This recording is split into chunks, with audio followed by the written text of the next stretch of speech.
Halo teman-teman Bawaslu, selamat datang di podcast kami yang bakal ngebahas tentang kesiapan Bawaslu Kota Malang pasca pemilu untuk sukseskan pemilihan serentak di tahun 2024.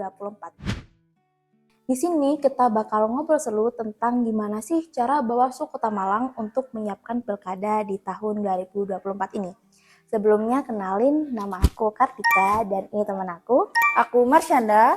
Kami sebagai mahasiswa magang dari Universitas Brawijaya yang bakal nemenin kalian, dan tentu saja di sini kami nggak berdua aja karena kami ditemani oleh tokoh penting dari Bawaslu Kota Malang yaitu Bapak Muhammad Arifuddin Eshum selaku ketua dari Bawaslu Kota Malang.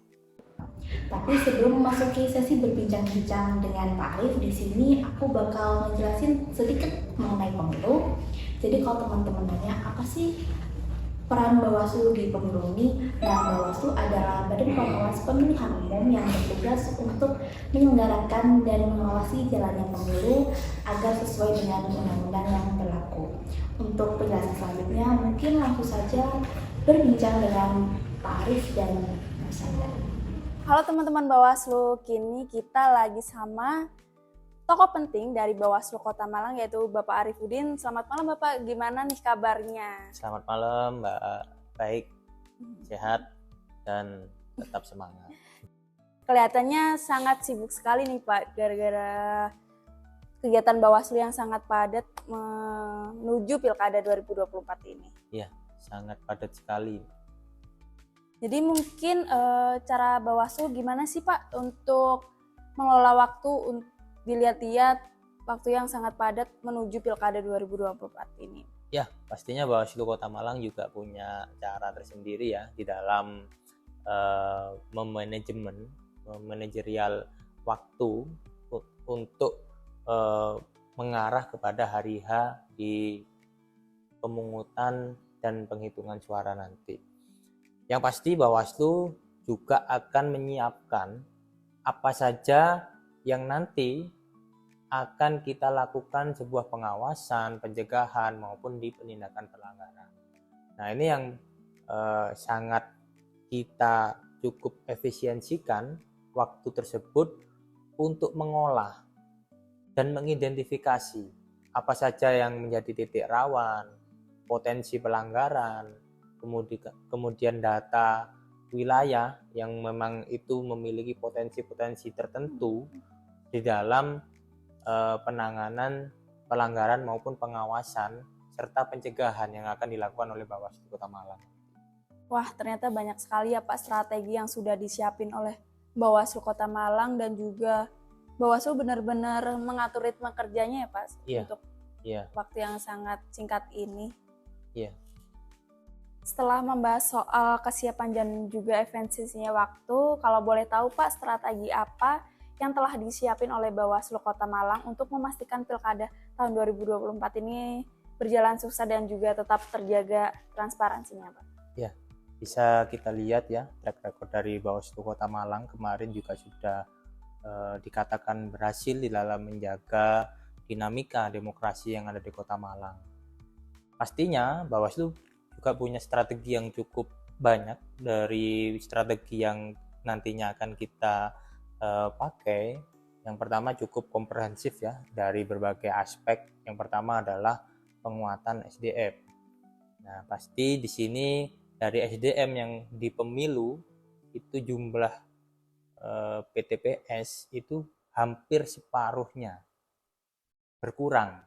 Jadi di pemilu kemarin di atas 2000, sekarang di pilkada atau pemilihan serentak itu ada sekitar 1188, termasuk di pengawas tempat pemungutan suara di lokasi khusus di lapas.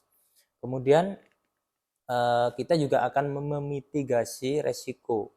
Apa saja risiko, mulai dari penanganan pelanggaran berbagai macam ya, bisa politik uang, kemudian manipulasi suara, kemudian konflik sosial yang ada di daerah yang memiliki titik rawan tersendiri. Tentunya Bawaslu juga akan memetakan. Nah, memetakan bagaimana nanti titik-titik rawan mana saja yang akan kita berikan perhatian dan pengawasan khusus. Nah, ini yang akan memberikan masyarakat juga akan berpartisipasi untuk memberikan informasi maupun laporan kepada Bawaslu Kota Malang demi demokrasi di Kota Malang ini berjalan dengan baik. Baik, Itu, Mbak. Pak. Lalu ingin menanyakan juga, Pak, pasti di setiap tahapan juga akan terjadi pelanggaran, Pak. Kalau boleh tahu, pelanggaran apa saja yang sudah terjadi pada tahapan pilkada saat ini, Pak? Ya, pelanggaran kemarin juga ada laporan atau temuan yang mengacu kepada pelanggaran politik uang, kemudian pengerusakan APK, kemudian ada juga kode etik dari penyelenggara. Ini semua juga bervariasi ya penanganan pelanggaran yang ada di Kota Malang. Maka dari itu strategi yang saya sampaikan tadi mudah-mudahan bisa menjadi acuan bagi Bawaslu Kota Malang maupun masyarakat yang di Kota Malang untuk memberikan kenyamanan, memberikan partisipasinya untuk berdemokrasi yang ada di Kota Malang. Baik, Pak. Seperti yang sudah dijelaskan oleh Bapak tadi, khususnya terdapat pelanggaran pada APK. Jadi, apa saja rencana strategis yang dilakukan oleh Bawaslu Kota Malang untuk mencegah pelanggaran tersebut, Pak? Ya, jadi pasca ada pelanggaran yang seperti itu, yang pasti Bawaslu Kota Malang nanti akan menginventarisir yang pertama. Di titik mana saja sih lokasi pengerusakan APK yang sangat masif, kemudian ada beberapa titik rawan pelanggaran terkait money politik maupun pelanggaran berita hoax. Nah, ini yang akan menjadi fokus kita. Sebagai apa? Sebagai bentuk aksi nyata dari Bawaslu Kota Malang untuk melakukan pengawasan langsung. Pengawasan yang cepat tanggap. Pengawasan dan penindakan sesuai dengan pencegahan-pencegahan yang sudah kita lakukan. Nah, sehingga apa? Masyarakat juga mengerti bahwasannya Bawaslu itu juga memiliki wewenang kuat di dalam memproses maupun menginventarisir berbagai macam masalah yang ada di Kota Malang. Itu, Mbak. Nah, untuk melaksanakan rencana tersebut, apa saja tantangan yang dihadapi Bawaslu Kota Malang dalam menangani kasus pelanggaran tersebut? Ya, tantangannya mungkin bisa bicara tentang politik uang ya. Politik uang ini kalau menurut saya itu bisa dibuktikan dengan segala macam faktor. Cuman di pandangan Bawaslu sendiri, politik uang ini di persepsi publik masyarakat itu dianggap sudah hal yang biasa dan dilakukan secara sembunyi dan diam-diam. Nah, ini yang menjadi kesulitan atau tantangan tersendiri bagi Bawaslu untuk membuktikan bahwasannya politik uang ini benar-benar bisa kita eksekusi. Apalagi dengan contoh selanjutnya yaitu ujaran kebencian atau berita hoax. Nah, ini sangat cepat sekali. Menyebarnya sangat cepat sekali dan susah dihentikan. Nah, ketika kita juga melakukan hal yang seperti ini, minimnya SDM itu kan kita juga harus memerlukan tim khusus untuk memonitoring bagaimana media sosial, bagaimana masyarakat yang ada di Kota Malang ini khususnya nanti itu bisa kita awasi secara langsung. Nah, ini anggota kita, tim kita itu sangat minim, sangat tidak berbanding jauh ya dengan luasan wilayah yang diawasi.